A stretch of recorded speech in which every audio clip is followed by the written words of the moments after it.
What up, is Marcus with Dynasty Fun Dads. We're going to be talking about John McKee and a couple of other rookies. Here's some updates on some rookies that have lost already their rookie season here. If you're new to the channel or if you're old to the channel, hey, we have a new Twitter. It's Dynasty_Dad1. It'll be in the description box if you want to just copy and paste that into your little Twitter sphere. We'll be doing some polls here. We'll be doing some updated things via Twitter. So if you're not on that, or if you're not following me on that, then you're going to be missing out on some of these polls and some contribution to the channel in the future here. So first off, John McKee, the biggest, he has leukemia. Where do I have him before this whole issue came out? And it was wide receiver 13, number 21 overall. That's one QB. I should actually go to my Superflex rankings and see where I have him. He is 24th overall, so a couple of the quarterbacks jump. And he was wide receiver 13, of course, still. He's 21.6 years old. He was drafted in the second round to Houston. Honestly, a really good flyer at the end of the second round, in my opinion, because you have a guy who has second round draft capital. We like that. We have a guy that doesn't have a ton of competition. You have Brandon Cooks.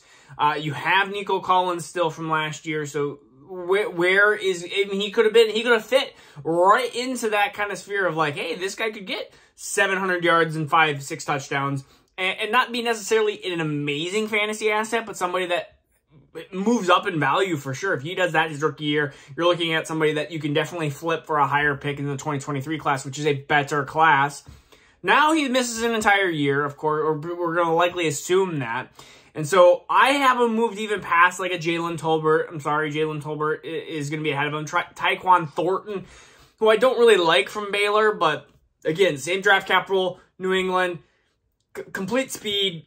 I don't like him necessarily as a prospect as much as John McKee, but you almost have to put him ahead because he's going to have a rookie year. Look at Khalil Shakir. I mean, round 4 draft capital, but still has that chance in Buffalo. We know Gabriel Davis is there. We know Stephon Diggs is there, but like that would be a potential move up there. And then we start getting into Romeo Doubs. We have, let's see, who else is even below that? Then it's kind of a big push down. I don't think I wouldn't have him behind Jones. Or we're going to talk about Justin Ross. I wouldn't have him, of course, behind Justin Ross. And so he kind of moves down a couple spots. Probably moves down 5-6 overall spots when it comes to do it. He's now a mid-third round pick when it comes to Dynasty Fantasy Football. And it's unfortunate. And so if you've already had your draft, I'm probably just going to hold on to him and hope that Brandon Cooks moves on from Houston and that you're looking at a Nico Collins, John McKee, and maybe somebody else from the 2023 class show. That's probably what you're kind of hoping for. I mean, I don't think it's just going to be Nico and John on the same team. So, I don't think that that's what they're going to go into the 2023 season strictly for. So, the next person is Justin Ross. Justin Ross is known for being extremely talented, but has constantly been battling injuries, and he's already headed to the IR. He already had some huge risks with his neck and everything like that. And so for somebody that is a chiropractor that has been studying, of course, spinal injuries, I am always extremely cautious when it comes to spinal-related injuries. Danielle Hunter, I'm a Vikings fan, was somebody that said, oh, he has a minor injury. And then he's been out for pretty much the last 2 years due to some disc herniation, bulge. I think it was herniation for him. And so these injuries can reoccur very quickly. These injuries don't like to recover fully. I mean, we even look at hockey-wise, Eichel was another guy who had an artificial disc put in. So there's different theories and ways of how to go about it if you want to continue your professional career. But this is just one of those that Justin Ross, again, keep an eye out for 2023. If you have a 4th, 5th round pick, go for it. He's an undrafted free agent, and there's a reason why. He arguably a top 10 talent of wide receivers. I mean, if you look at Alec Pierce, David Bell, he's in that talent range for sure. I would assume, I think so. Watching his tape from Clemson, there's just way too much injury risk here to put him. I mean, so again, you're talking about a guy that may never play football again. So he's a 4th, 5th round pick. I had him at 45, so I had him at a 4th round pick. He might even move down further just with the news. So wide receiver 20 is where I have him. He's going to be 23.2 years old next year at this time. So we'll see. Again, I have a really bad feeling that this is just one of those stories you hear about a professional athlete that was really good, or a college athlete that was really good that just his career kind of ended due to injuries. We hear of that story all the time here. So let's go through a little bit of Dynasty tiers. We'll start with that. Number 101, Breece Hall is his own tier here, and why I'm kind of talking a little bit about tiers here is because we still have people doing their rookie drafts, a couple of them, so I just want to briefly go through this for people who have not heard this before. Breece Hall is by himself. He is a star. He is a stud. Look at the Dynasty even startup rankings. He is clear ahead of everybody else. If I'm trading on a 101, I want, and this is for Superflex or 1QB, I want 102, 103, and 105. I want 2 top 5 picks because really the tiers go 2, 3, 4, 5 are the 3 wide receivers, Treylon Burks, Garrett Wilson, Drake London, in not that particular order, and Kenneth Walker. So that is a tier. And then we look into another tier where we really have Jameson Williams, Christian Watson, Kenny Pickett, Sky Moore, Chris Olave, George Pickens, and Jahan Dotson. You might be able to throw James Cook into it. It's kind of hard, but really it's 6 through 12 are they're close. I mean, you look at Jahan Dotson versus Jameson Williams, Jahan Dotson versus like a Sky Moore, Christian Watson. I mean, you could say that Jahan Dotson's more talented than those guys, wide receiver-wise, but he's put on a worse landing spot, which we know how landing spots always fluctuate and change. And then we start getting into that second round, which we have some of these. I mean, you could even probably put James Cook by himself at number 13, in my opinion. Just kind of by himself, or you can maybe even move him up into the group ahead. So maybe it's 6 to 13, because really you start getting into Malik Willis, some of the other quarterbacks, Damien Pierce, Rashad White, Isaiah Spiller, Alec Pierce, David Bell, Wan'Dale Robinson, Zamir White, Trey McBride. You're getting into a lot of these what if could be maybe type of players. And so after 13, some 14 to really about that end of second, all of these seconds, I'm not really trading much from 22 to 17 or 20 to 15. Like, I don't see much of a gain there. I see a lot of these guys in a similar mindset. I really, if you told me Malik Willis versus Wan'Dale Robinson, who has second-round draft capital from the Giants, I'm not going to be like, oh my goodness, why did you skip over Malik Willis for a wide receiver? Or if you said I wanted Damien Pierce over Malik Willis, or Damien Pierce over Rashad White, I mean, there's an argument made for each of the running backs at that early second to mid-second. I mean, you can favor some, you can drop some. One's probably going to succeed. The rest are going to be probably garbage. That's just the way this draft is going to be, and most of them are going to be replaced in 2023.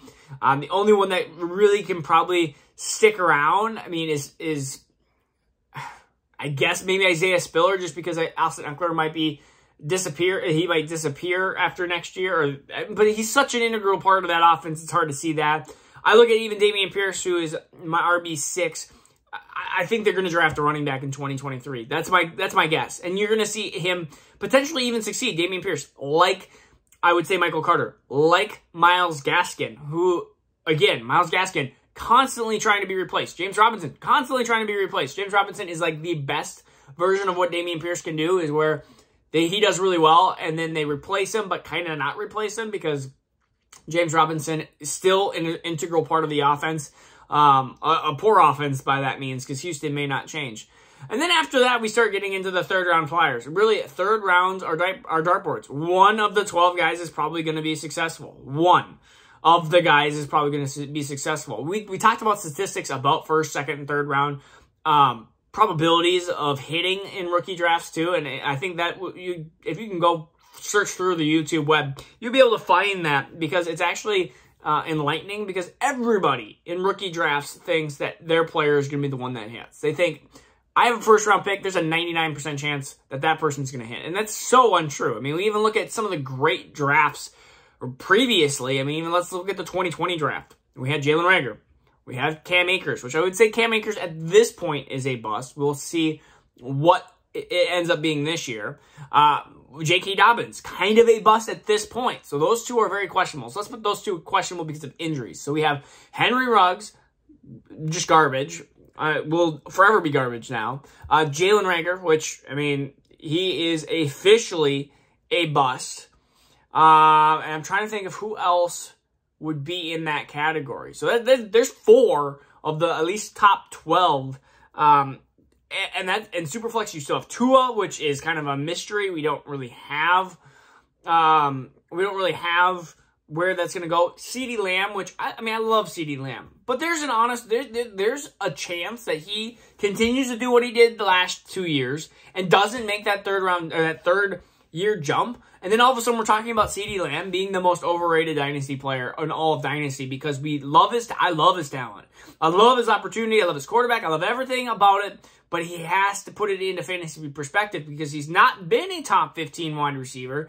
He needs to jump into that, hey, I need a top 5 season. He needs to jump into that Justin Jefferson category here. So Jerry Jeudy, another right now bust really. I mean, if you look at his statistics, I mean, he's been a bust.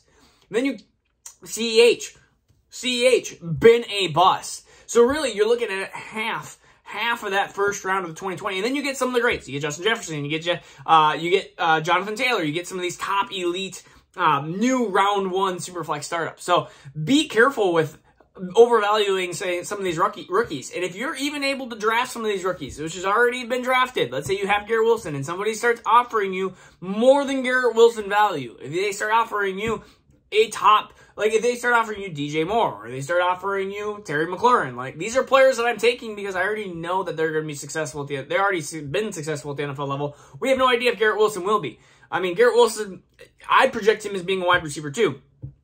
I project Drake London to be a wide receiver 2 kind of in the next couple of years. I don't see them being wide receiver 1s. Drake London could be. I think Treylon Burks could be. Like, these could be wide receiver 1s, but they could also fall into the A.J. Brown category where maybe they're drafted as a top 12, 14 wide receiver, even 10, top 10 wide receiver. They just don't perform at that level because A.J. Brown's been hurt, and he just doesn't seem to perform at that level. Or they even perform at DK level where they perform at a great level for a period of time, and then they fall off the map. So, again, that is the rookie kind of wrap up. And by the way, don't get fooled into training camp stuff. I've heard it all. Man, preseason darling. We've heard this and that. Honestly, I will continue to make these rankings almost solid in your head before preseason happens, because once preseason happens, people will start to follow the reaches. So, again, this is Marcus Dynasty Dads. Peace out. We'll see you again tomorrow.